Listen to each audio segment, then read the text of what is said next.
But before I get to those weekend protests, another example of how politicians destroy trust, just when they tell us to trust them in this virus crisis. Wish we could. Queensland Premier Anastasia Palaszczuk has had the most brutal virus rules in the country. She even kept children from their dying parents, even though they were vaccinated.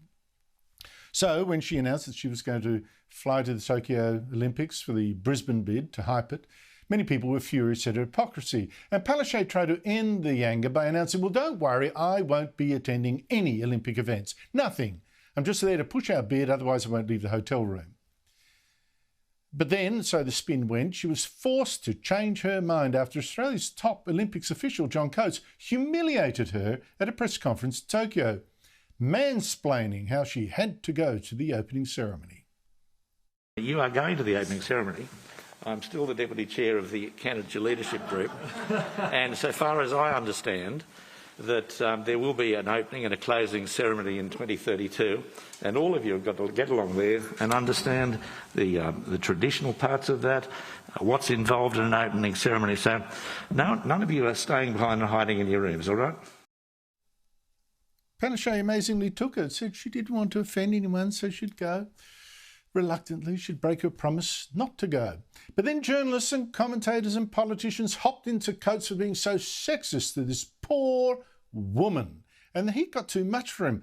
Coates has now explained it was all a setup. It was all a stunt, suggested by Palaszczuk herself.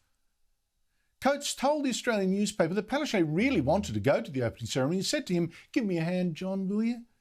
So he did, Coates said. "She's my very good friend. I might have done it too crudely, but I thought if I did it crudely, I would be taking the hit for her." Now think this through. The Queensland Premier didn't want to be honest and just tell voters she'd changed her mind. So she got a friend to help con them. But it's even worse. All those commentators who called Coates a sexist for talking to Palaszczuk in this way should now attack Palaszczuk as the true sexist. She was the one who played the little girl being bullied by a bad man and taking it. I mean, seriously, remember this shabby, shabby trick the next time that Palaszczuk says, "Trust me."